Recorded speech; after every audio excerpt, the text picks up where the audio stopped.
Hello दोस्तों, आज के इस लीगल वीडियो में हम हिंदू विधि में आने वाले हिंदू विवाह अधिनियम 1955 दाम्पत्य अधिकार का पुनर्स्थापन या विवाह की बहाली या विवाह की वापसी धारा 9 का अध्ययन करेंगे। सामान्यतः आम बोलचाल की भाषा में एक प्रश्न बहुत पूछा जाता है।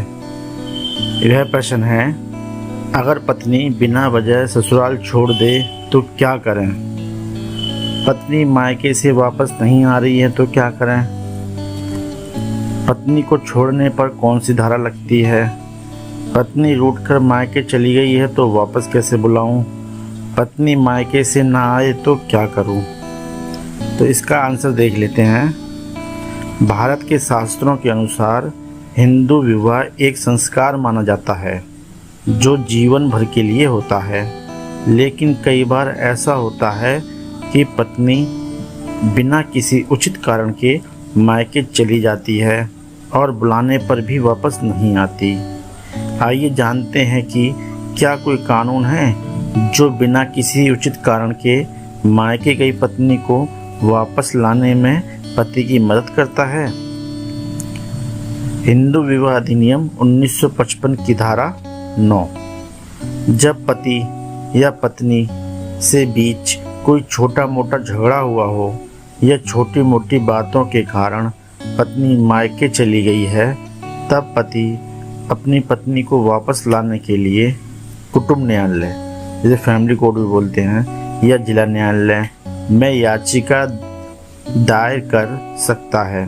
न्यायालय कारण जानने के लिए पत्नी को बुलाएगा और यदि कुटुंब न्यायालय को लगता है कि पत्नी के पास पति से अलग रहने के लिए कोई ठोस वजह नहीं है, तब वह धारा 9 के अंतर्गत महिला को आदेश देगा कि वह अपने पति के साथ रहे।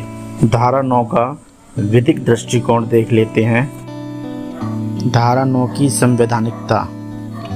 किसी चीज़ की संवैधानिकता का तात्पर्य यह है कि वह संविधान के अनुकूल है या संविधान के प्रतिकूल, इसी का परीक्षण करना है। जहाँ तक हिंदू विवाह अधिनियम 1955 की धारा 9 की संवैधानिकता का प्रश्न है, इसे इस प्रकार स्पष्ट किया जा सकता है। अब इसके प्रावधान देख लेते हैं। धारा 9 का प्रावधान। धारा 9 में कहा गया है कि यदि विवाह का कोई पक्षकार अपने वैवाहिक कर्तव्यों का पालन नहीं करता है तो दूसरा पक्षकार न्यायालय में जाकर याचिका दायर करके उसे ऐसा करने के लिए न्यायालय द्वारा आदेशित करवा सकता है, और यदि इतने पर भी वह अपने वैवाहिक कर्तव्यों का पालन नहीं करता है तो न्यायालय उसकी संपत्ति को कुर्क कर लेता है। धारा 9 की संवैधानिकता का परीक्षण क्या है, अब देखते हैं। अब प्रश्न यह उठता है कि धारा 9 के अंतर्गत न्यायालय के द्वारा ऐसा आदेश और कुर्की भारतीय संविधान के अनुच्छेद 21 के उल्लंघन में तो नहीं है।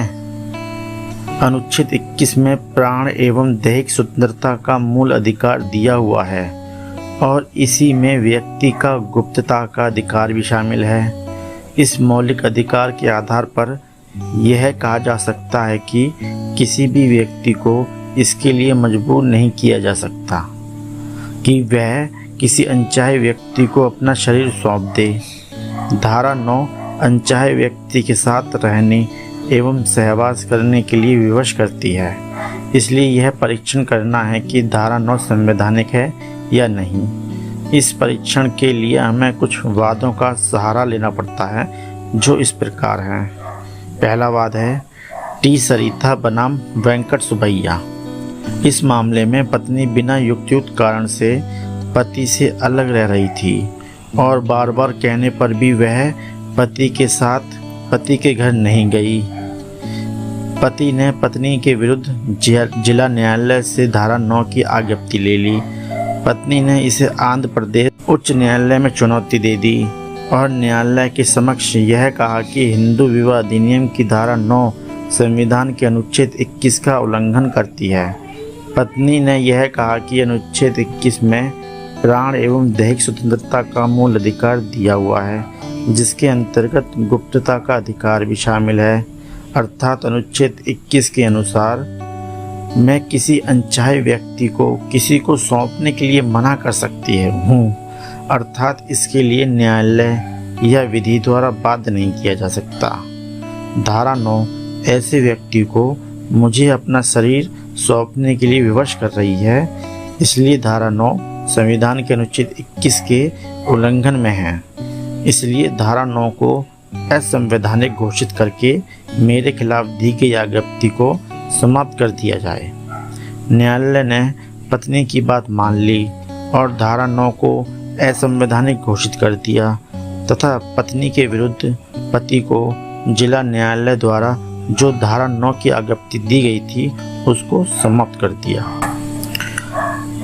धारा 9 के अंतर्गत अगला वाद है हरविंदर कौर बनाम हरबंदर सिंह।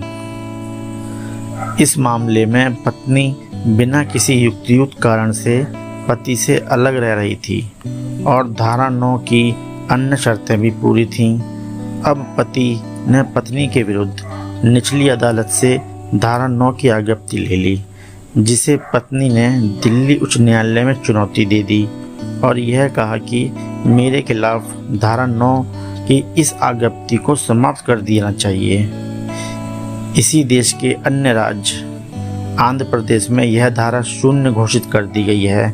पत्नी ने वही सब तर्क प्रस्तुत किए जो टी सरिता बनाम वेंकट सुबैया में पत्नी ने प्रस्तुत किए थे, परंतु दिल्ली उच्च न्यायालय ने पत्नी के सभी तर्कों को ठुकरा दिया और यह कहा कि हिंदू विवाह अधिनियम की धारा 9 संविधान के विपरीत नहीं है, क्योंकि धारा 9 के अनुसार जो डिक्री दी जाती है उसमें उस व्यक्ति को कोई शारीरिक प्रताड़ना नहीं दिया जाता, बल्कि यदि वह व्यक्ति इसका पालन नहीं करता है तो उसकी कुछ संपत्तियों को कुर्क कर लिया जाता है, अर्थात उसकी उन संपत्तियों को कुर्क नहीं किया जाता जो उसकी जीविका से संबंधित है। इसका प्रावधान धारा 60 CPC के अंतर्गत दिया गया है और यदि वह पक्षकार महिला है तो उसके सुहाग से संबंधित चीज़ें नहीं कुर्क की जाती, जैसे मंगलसूत्र, वैवाहिक अंगूठी आदि। विवाह के समय यदि स्वतंत्र सहमति दी गई थी तो बाद में उस पक्षकार को अनचाहा व्यक्ति कहना अतार्किक है, इसलिए धारा 9 पूरी तरह से संवैधानिक है, इसलिए इसे अधिनियम में बनी रहना चाहिए। न्यायालय ने यह भी कहा कि पति पत्नी में गुप्तता के अधिकार की बात करना भी तर्कसंगत नहीं है, अर्थात पति पत्नी में कोई गुप्तता नहीं होती है। वैवाहिक जीवन की गाड़ी मूल अधिकार से नहीं बल्कि प्रेम से चलती है। धारा 9 के अंतर्गत अगला वाद है सरोज रानी बनाम सुदर्शन कुमार। इस मामले में पति बिना युक्तियुक्त कारण से पत्नी से अलग रह रहा था तथा धारा 9 की अन्य शर्तें भी पूरी थीं, इसलिए निचली अदालत ने पत्नी को पति के विरुद्ध धारा 9 की डिग्री दे दी।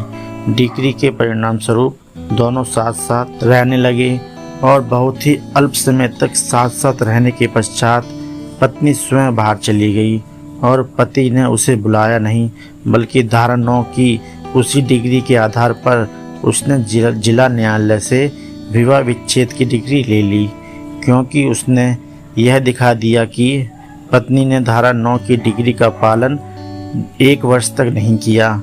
अब जब पत्नी को विवाह विच्छेद की डिग्री के बारे में पता चला तो उसने उस डिग्री को उच्च न्यायालय में चुनौती दी और कहा कि धारा 9 तो असंवैधानिक है, इसलिए इसके आधार पर दी गई विवाह विच्छेद की डिग्री भी असंवैधानिक है, इसलिए इसे 0 घोषित कर दिया जाए। इतना ही नहीं, पत्नी ने धारा 9 की असंवैधानिकता को सिद्ध करने के लिए न्यायालय के समक्ष वे सभी तर्क रखे जो टी सरिता बनाम वेंकट सुबैया में पत्नी ने रखे थे। इसके विपरीत पति ने अपनी तरफ से हरविंदर कौर बनाम हरमंदर सिंह के वाद के निश्चय को न्यायालय के समक्ष रखा और यह कहा कि धारा 9 तो पूर्ण रूप से संवैधानिक है, इसलिए मेरे विवाह विच्छेद की डिग्री को 0 नहीं घोषित किया जाना चाहिए। किंतु उच्च न्यायालय ने दिल्ली उच्च न्यायालय द्वारा निर्णीत हरविंदर कौर बनाम हरमंदर सिंह के निर्णय को मान लिया और यह कहा कि इनके विवाह विच्छेद की डिग्री वैध है और इसे 0 घोषित नहीं किया जा सकता। तत्पश्चात पत्नी ने सर्वोच्च न्यायालय में अपील की और यह कहा कि चूंकि हिंदू विवाह अधिनियम की धारा 9 असंवैधानिक घोषित हो चुकी है, इसलिए इसके आधार पर दी गई मेरी विवाह विच्छेद की डिक्री को शून्य घोषित कर दिया जाए। उच्चतम न्यायालय के समक्ष उपरोक्त दोनों निर्णय को रखा गया, किंतु उच्चतम न्यायालय ने हरविंदर कौर बनाम हरबंदर सिंह के निर्णय को मान्य ठहराते हुए पत्नी की अपील को खारिज कर दिया और यह कहा कि हिंदू विवाह अधिनियम 1955 की धारा 9 पूर्ण रूप से संवैधानिक है, अर्थात यह संविधान के अनुच्छेद 21 का उल्लंघन नहीं करती है। उच्चतम न्यायालय ने यह कहा कि विवाह करते समय हर व्यक्ति यह जानता है कि विवाह का परिणाम क्या होता है और विवाह के पश्चात गुप्तता के अधिकार की बात करना व्यर्थ है। विवाह के पश्चात पति पत्नी में कोई गुप्तता शेष नहीं रह जाती और गुप्तता का अधिकार केवल पत्नी का ही नहीं है, पति का भी है। यही नहीं, जो व्यक्ति धारा 9 की डिक्री का पालन नहीं करता है उसको कोई शारीरिक प्रताड़ना नहीं दी जाती है, बल्कि उसकी केवल उस संपत्ति को कुर्क किया जाता है जो उसकी जीविका या सुहाग से संबंधित नहीं है। इसके अलावा विवाह के समय स्वतंत्र सहमति से जिस मनचाहे जीवन साथी का वर्ण किया गया था, बाद में उसको अनचाहा व्यक्ति कहना अतार्किक है। इसलिए धारा 9 शरीर के मौलिक अधिकार का हनन नहीं करती, बल्कि धारा 9 तो अत्यंत ही उपयोगी है, संवैधानिक है। यह विवाह जोड़ने वाले पक्षकारों के लिए एक वरदान है और यदि कोई पक्षकार विवाह को तोड़ना ही चाहता है तो उसके लिए एक आधार प्रदान करती है। तात्पर्य यह है कि यह धारा विवाह के पवित्र बंधन को जल्दी से टूटने से बचाती है एवं पति पत्नी को अपने मतभेद भुलाकर साथ साथ रहना सिखाती है। इसके लिए इस धारा को अधिनियम में बना रहना चाहिए।